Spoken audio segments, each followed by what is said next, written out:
Hello, we are live here. Thank you everyone for tuning in. I'm Laura Siefko with Green Compass, and I am here today with Dr. Danielle Plummer. Just a pleasure to have her with me today. And we're going to spend just the next 30 minutes discussing two really important topics they're having increasing awareness. One is hypermeresis, and the other one is utilization of CBD. And so we're going to talk a little bit about hypermeresis and what you need to look for when you're looking at plant-based options, because it really does apply to everyone. But I want to turn it over to Dr. Plummer. I'm going to introduce myself real quick and have her kind of go through her story. But I'm with Green Compass. Before I joined Green Compass, a plant wellness company out of Wilmington, North Carolina, I was in the pharmaceutical and medical device industries for about 20 years.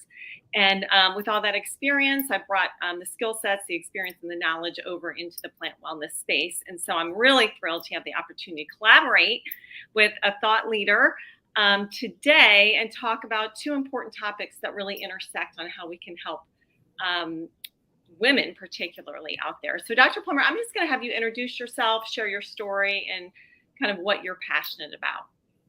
Absolutely. And thank you so much for having me on today. And thank you everyone who's joining us either live now or in the future. So I'm a doctor of pharmacy. When I went to pharmacy school, I just thought I'd be working retail pharmacy forever. I'm a third generation pharmacist, and that's what I knew. And that's what I love. The changing landscape of pharmacy, though, brought me to gain this knowledge as a pharmacy student that we're not able to apply just because of time constraints really in the retail world and lack of resources there.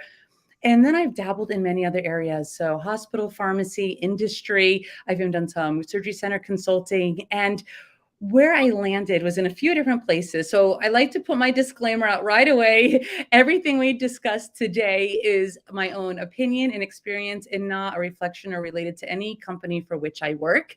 I started a blog in 2019 to help women with severe extreme nausea and vomiting in pregnancy. And the reason I landed there was because I had 3 pregnancies full of nausea and vomiting prior to entering pharmacy school. And through all my pregnancies, one was in New Hampshire, the other 2 were on overseas military bases, one in Spain, one in Japan. I got the same information. It's normal.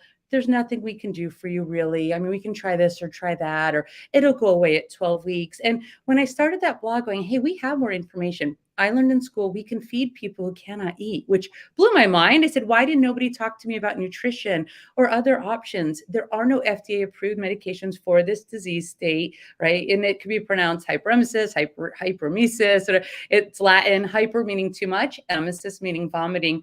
Gravida, of course, is pregnancy. So we have this, the Her Foundation with Dr. Milena Feggio and Kimmer McGimmon published on the gene that causes this extreme vomiting called the GDF15 gene. And you can look up their research. It's very exciting.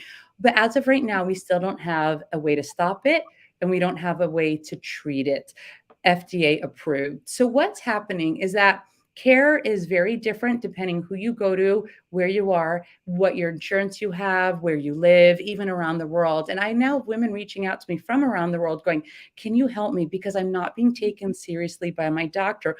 Or we have the doctors who are taking their patients seriously and just really don't know or can't go outside guidelines of what's standard of care. So here we are. I have these women going, what do you know about CBD? I get that question all the time. And because the studies that I've seen really have to do with marijuana, with THC, not just with CBD, it's, Laura, I'm just grateful for you to be able to answer a lot of these questions.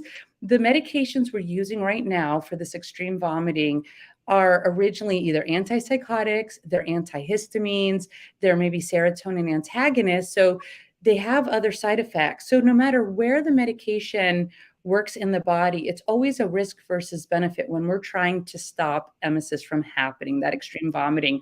At the same time, while we give these medications, we're also trying to increase fluids and nutrients so that that mom doesn't end up dehydrated and malnourished, which leads to a plethora of other disease states. So when we say anti-nausea medications, they're really just antiemetics to stop the vomiting. I have a lot of moms reach out to me that say, hey, I have this extreme nausea. I can't eat, I'm not vomiting, but I'm nauseous the whole time. We can try maybe steroids after the heart and palate are formed, but there's not a whole lot of options for that nausea. If you tell a hyperemesis mom to try ginger, trust me, it's going to throw her like anger, if there's any energy left to even be angry at that point, because ginger doesn't work in these extreme cases, just the mild ones.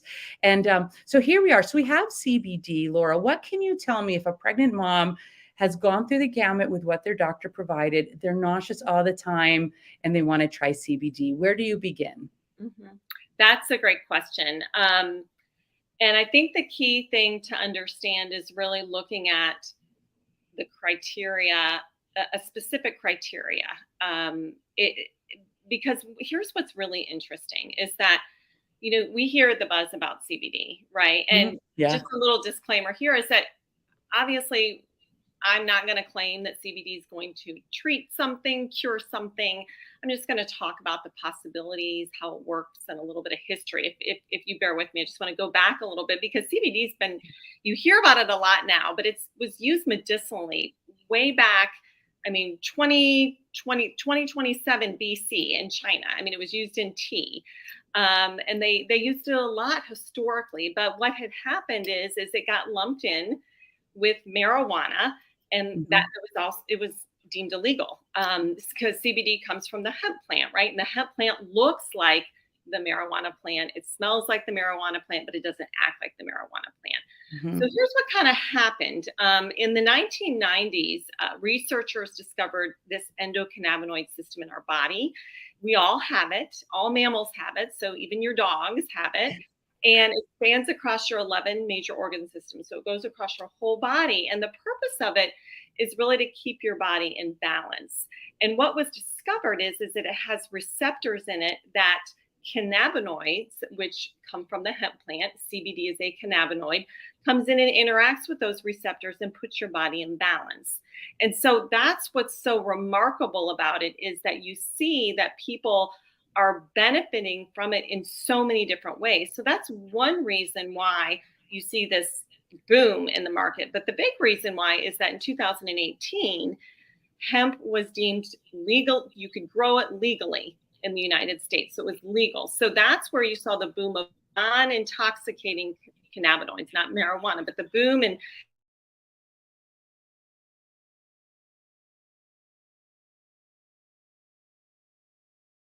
It's opportunity. me.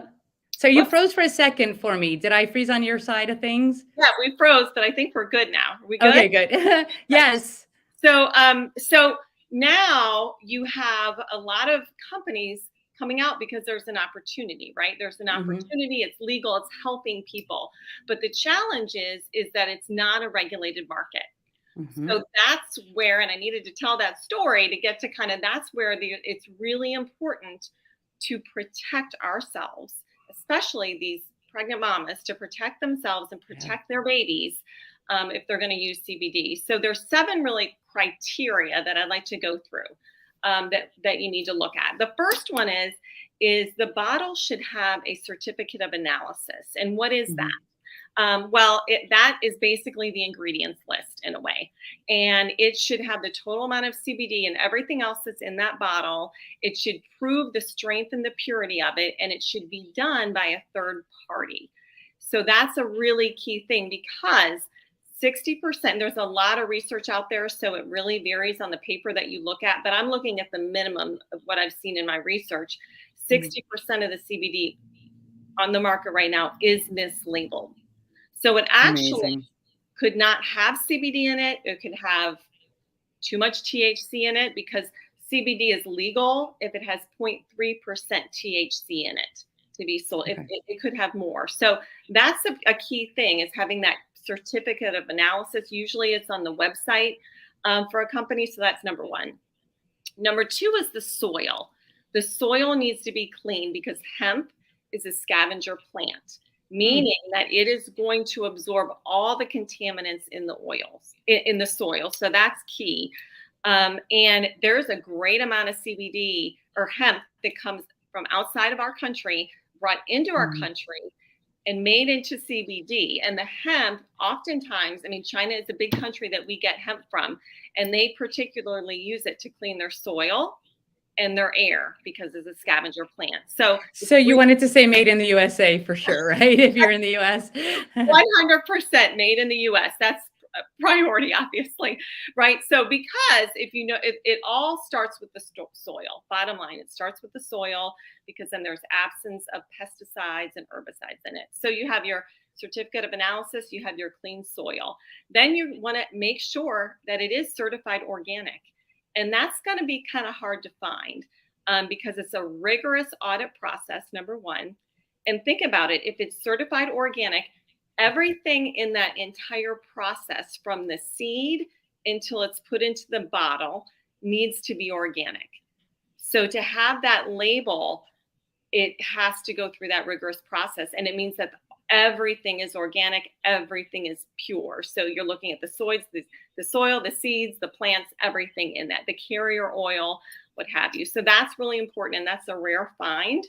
But you will ensure that you have a quality, clean CBD. So can I ask a question about certified organic, right? Because Mhm. I've had a lot of vendors at local farmers markets say, well, we're not certified because the costs of that process is so extensive. We're a small company, we're homegrown, whatever. It might not be CBD, it could be any type of fruit, vegetable, anything that's grown, right? And so the fact that the one you worked with is certified organic. So you've gone through this process. Now, who is it, a government agency that regulates that Mhm. oversees the Yes, process? yes, yes.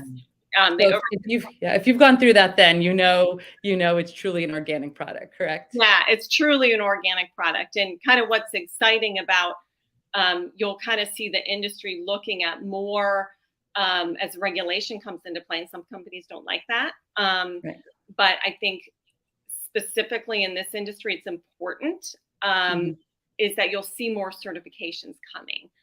For example, you'll see NSF certification. So that's for athletes, that they can use it. Hmm.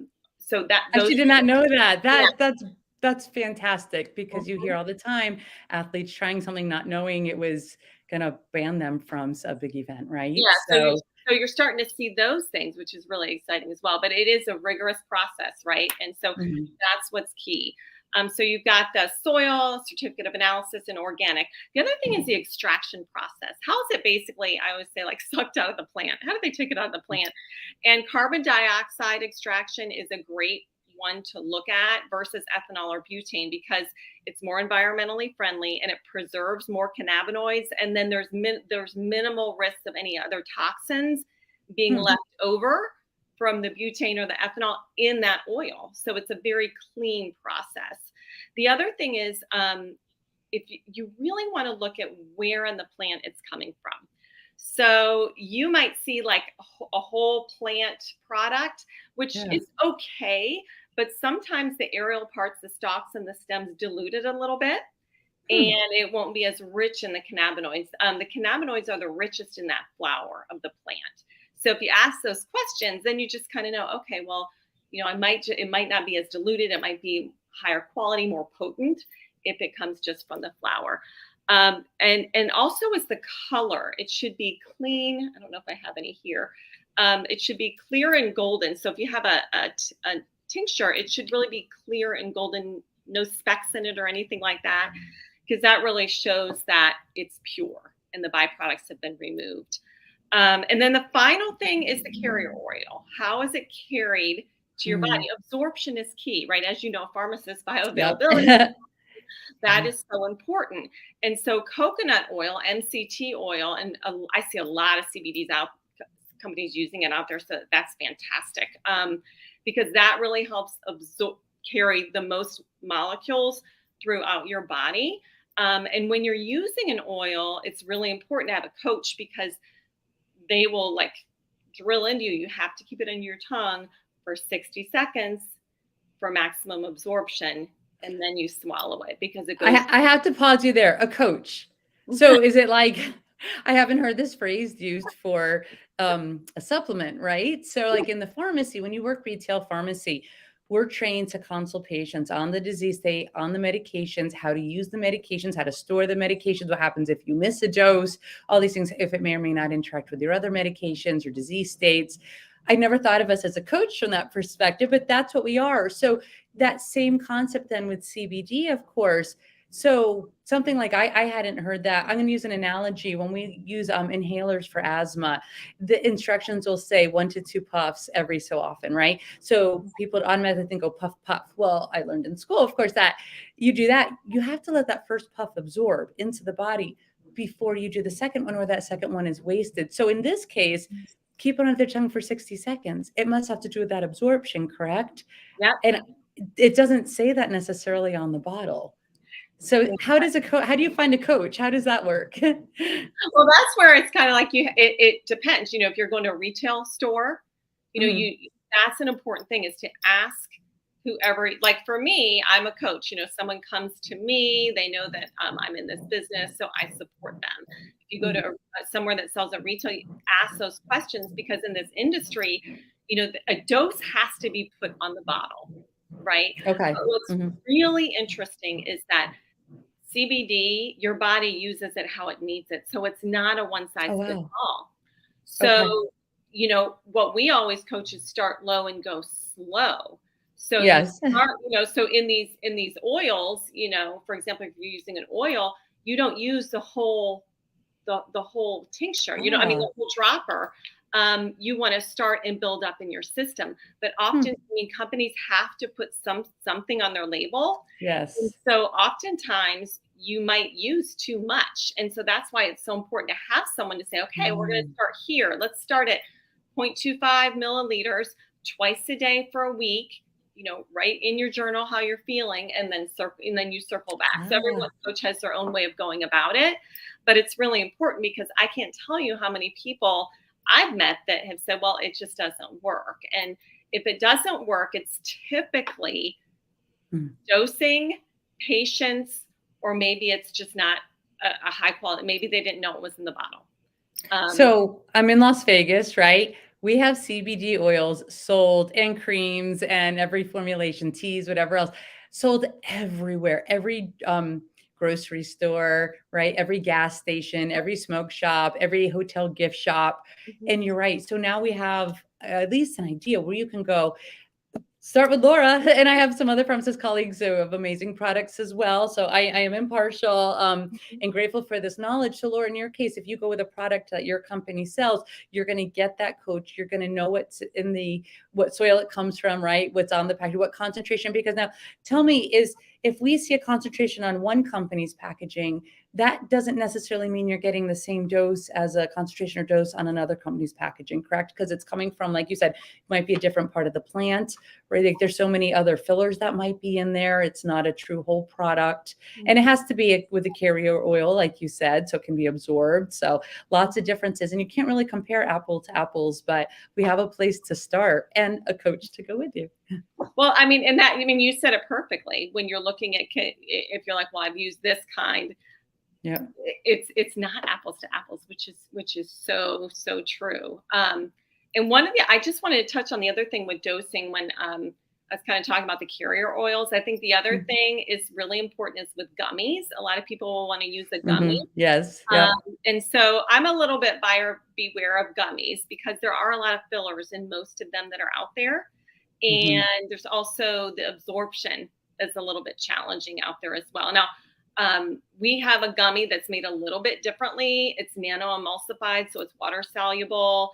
Hmm. And yeah, so it really just absorbs very well. But we took 2 years to create that technology.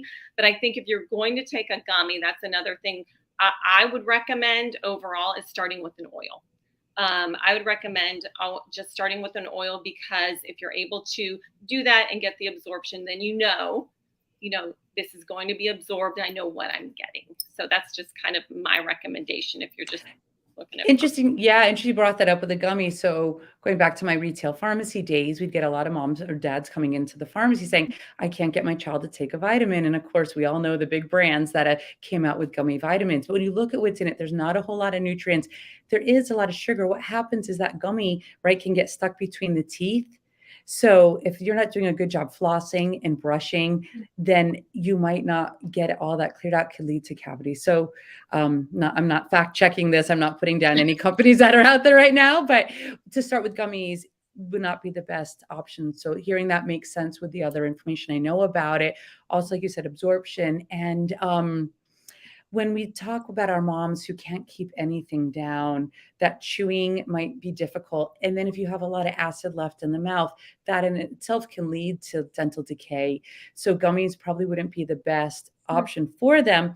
But again, we would rather get them get some benefit than no benefit. So if the tincture's not, if they're not tolerating maybe the taste or the feel of that, because these pregnant women are hypersensitive to everything that goes into their mouth, a gummy is a nice backup option for sure. Mm-hmm. Yeah, yeah, absolutely. And, when you're looking at all these criteria, so I'm going to put in the comments wherever we post this. I will put those criteria that I just went over. Thanks. I have an image of that. So we'll put that Perfect. there because I think it's really important that kind of people have that. And then we've already taken care of the graphic for you, so you don't need to take notes. But I think the important thing, like we talked about, is that understanding that information, because like I said, I'm never going to recommend this is going to, use this for this disease state or for this issue, but I just want to share information on, what's out there, because if people are using it anyway, like, how are you most educated, right? And so if you have someone that can help you and look at your options, because there is CBD, that's the most well-known thing out there, right? But there's so much research going on in this plant, and that has been used medicinally for thousands of years. It's like the oldest medicine, right? It's like old, but it's new to everyone, right? Which is Yep. crazy. Yep. You have CBG, which is another cannabinoid that's being used. You have CBN that's being used. You have CBDA, which is being used. And that's another one that is really interesting because that one works on different receptors than CBDA. So it works on the 5-HTP receptors. And so oftentimes if people, that's what, if you think about the antidepressants, right? They're interacting with that receptor. And sometimes that's used for nausea. That's used when people are feeling down. And so that's like another it's not new, but it's one that's getting a lot more research around it. It also works somewhat like something if you would use an NSAID, you could use that in lieu of that. So that's where having someone to talk to, whether it's at a local store or what have you, can guide you instead of just ordering something blindly and hoping that it works. So, and there's a lot of people out there who are in this industry that do want to help and educate. That's why I'm really excited to be part of it. And Laura, just for everyone, if you don't already know out there, 5-HT is also known as serotonin. So when you mentioned, right, antidepressants, we're working at the serotonin subsets that are in the brain. With the hyperemesis moms, the nausea, the vomiting, we're targeting a different set of serotonin in the gut. What it sounds like is your CBD with the A subset, if I hear you correctly, that's going to be working on multiple receptors. It's going to get to the gut, and then it's because of the absorption, the endocannabinoid system, and then it can get to where it needs to go through the blood-brain barrier to help with that emesis and hopefully with the nausea as well. Yeah, very good. You said it perfectly. And it's really interesting that it is really interesting how you can use the different cannabinoids for different things. I mean, even outside of this, a lot of people that, I have a dear friend I used to work with at J&J years ago, and he struggles with a lot of joint discomfort. And so we're pairing CBD with CBDA. So it's just, and we're figuring it out. So it's nice to have someone to help you tweak things and just figure it out. Because again, it's not a one size fits all, but it certainly is helping a lot of people. And I just feel privileged to have the opportunity to connect with you and educate people more. So I'm really grateful for that. Oh my gosh. And I'm learning. A lot of it's new to me. And like I said, it's sold everywhere where I live. And I have a lot of friends who are selling it. And some are involved, like you, in the process, right? From soil to packaging. And I'm just grateful for all this information. And this is one of the first times we've had a few conversations personally, but that we're actually discussing these subtypes of CBD. And I know some are like precursors and then get metabolized into the other with the different endings. And so CBDA is what I'm going to keep my eye out for now in the future, see how it can help our pregnant women who are dealing with severe nausea and vomiting. Well, I don't have anything else.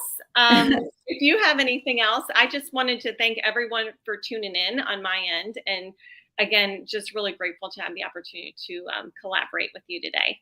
And Laura, it is always a pleasure. You're going to put the 7 things to 7 right to know in the notes with a Mhm. nice graphic. Please share and reach out to either of us. Laura, how do they get hold of anyone get hold of you if they have questions or want to learn about your products? Yeah, they can find me on LinkedIn, Laura Short Seepco on LinkedIn, and they can.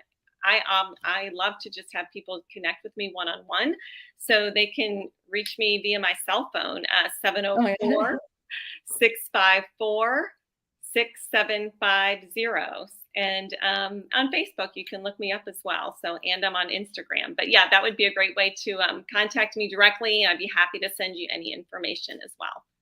Fantastic. And for me, if you're suffering from severe nausea and vomiting in pregnancy, or just want to know how to handle medications while you're pregnant or about to be pregnant or recovering from pregnancy and breastfeeding, I can be found online at HG Pharmacist.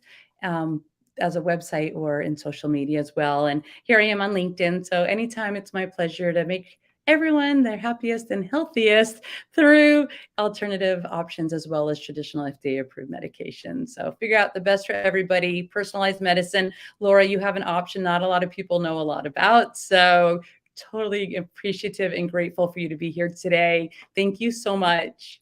Thank you. Have a good day, everyone. Bye.